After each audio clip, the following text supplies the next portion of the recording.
வேலை வெட்டி இல்லாதவ எனக்கு மட்டும் வேலை செய்வா. டாக்டர் நான் கட்டிக்கிட்ட ஊசியால குத்துவா.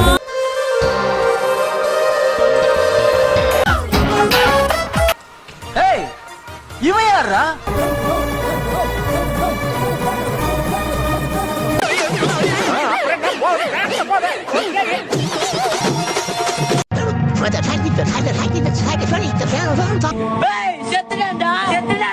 இப்போ ட்ரெண்டிங்கில் என்ன பாட்டு இருக்கு?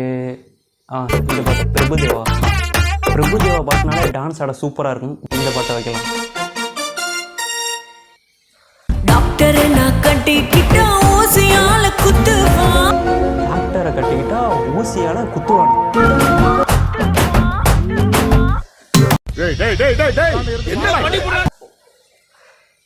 எங்க அண்ணன் இப்படி ஊசியாலெல்லாம் குத்த மாட்டாரு. டாக்டர்னா நீங்க எங்க அண்ணனை தான் சொல்றீங்க. ஆனா எங்க அண்ணன் ஊசியாலெல்லாம் குத்த மாட்டாரு. எங்க அண்ணன் டாக்டரா வரும்போது மட்டும்தான் ஊசியால குத்துவாரு. அப்ப கூட ஊசியால குத்த மாட்டாரு.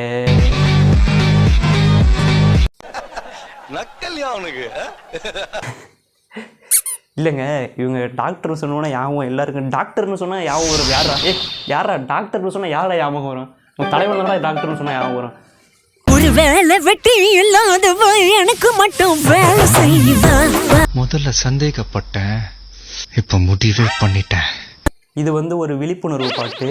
எதுக்குன்னா, இந்த காலத்து 90% பொண்ணுங்க 1 லட்சம் சம்பளம் வாங்குற மாப்பிள்ளையை தான் கல்யாணம் பண்ணிப்பேன், அதுக்கப்புறம் கல்யாணத்துக்கு அப்புறம் அமெரிக்காவில் செட்டில் ஆகணும், ஆடி கார் வச்சுருக்கணும், R15 பைக் வச்சுருக்கணும், இந்த மாதிரி மாப்பிள்ளையை தான் பொண்ணுங்க எதிர்பார்க்குறாங்க.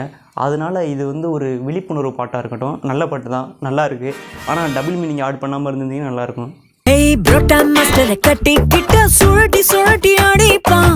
புரோட்டா மாஸ்டர் சுழட்டி சுழட்டி அடிப்பானா?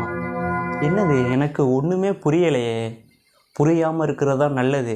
ஏன்னா எனக்கு புரிஞ்சு நான் உங்களுக்கு புரிய வச்சு, அப்புறம் இந்த சோசியல் மீடியாவுக்கு என்னை தப்பாக புரிஞ்சு தேவையில்லாத பிரச்சனை எதுக்கு? ஏன்டா இந்த மாதிரி பாட்டெலாம் நான் யூடியூப்பில் வைக்கும் போது எதுக்கு அந்த மாதிரி பாட்டெலாம் அனுப்புறீங்க? முட்டா நல்ல பாட்டு அனுப்புங்கடா.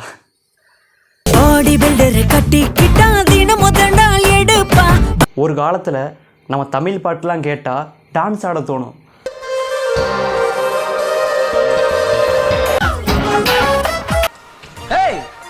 இவன் யாரா?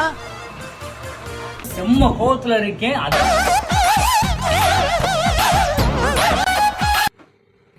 ஆனால் இந்த காலத்தில் உள்ள பாட்டெலாம் கேட்டால் என்னென்னமோ தோணுதுடா, தப்பாக தோணுதுடா.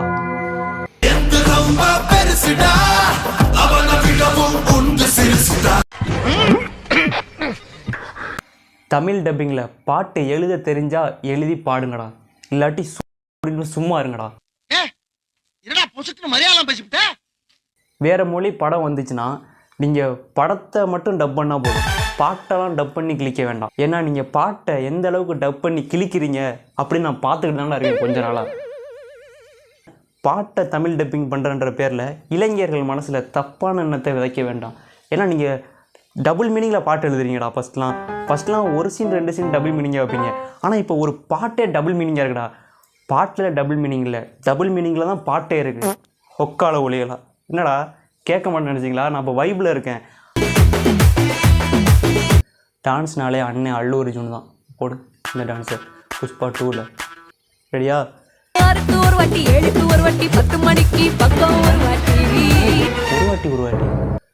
எத்தனை வாட்டி? எத்தனை வாட்டியா? என்ன கேவலமா பார்த்துட்டு போற? போர் அடிச்சு போச்சியா, போயா. நானும் ஒரு வாட்டி இந்த மாதிரி டான்ஸ் ஆடிட்டு இருக்கேன். நீங்கள் எத்தனை வாட்டி? இரு நீ சாங்கை தான் ஒரு வாட்டி சொல்கிறீங்களா? இருங்க பாட்டை ஃபுல்லாக பார்ப்போம். ஒக்கால ஒளிகளா என்னடா மீனிங் இது?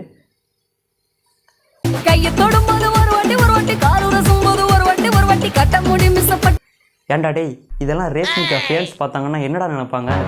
கொஞ்சம் அறிவோட பாட்டு எழுதுங்கடா, அறிவோட பாட்டு எழுதுங்க.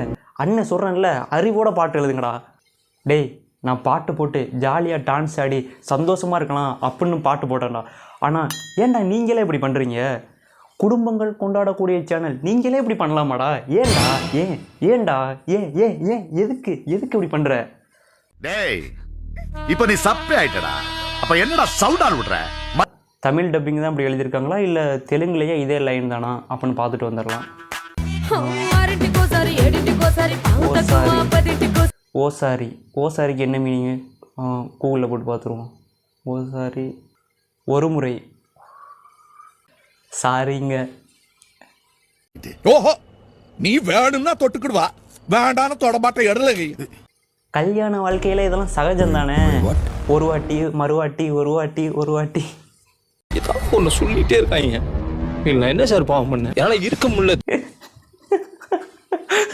இனிமேல் நான் பாட்டு கேட்கும் போதெல்லாம் எனக்கு அந்த ஞாபகம் தானடா வரும். இனிமேல் நான் எப்படிடா பாட்டு கேட்பேன்,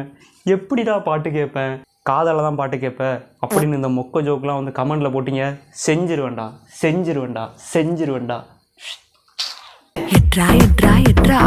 மாமனார் வந்துட்டாரு எட்ரா. யாரா இது சூனியக்காரிக்கு மேக்கப் போட்ட மாதிரி இருக்கு.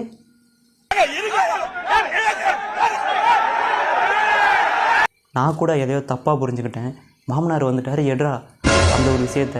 அப்புறம் தான் தெரிஞ்சு அவங்க எதை எடுக்க சொன்னாங்கன்னு.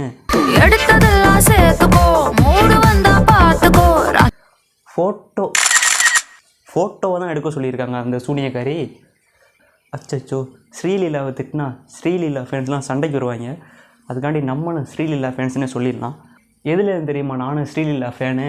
இப்போ பாருங்கள், யாரும் சுகத்துக்கு அவன் அடிக்கிறான். உள்ளே கொஞ்சம் மடக்கி தட்டு.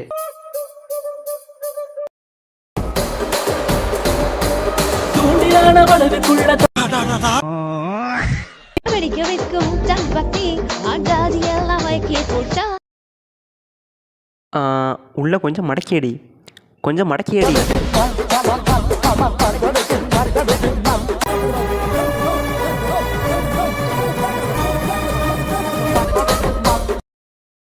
என்ன அப்படி பாக்குறீங்க?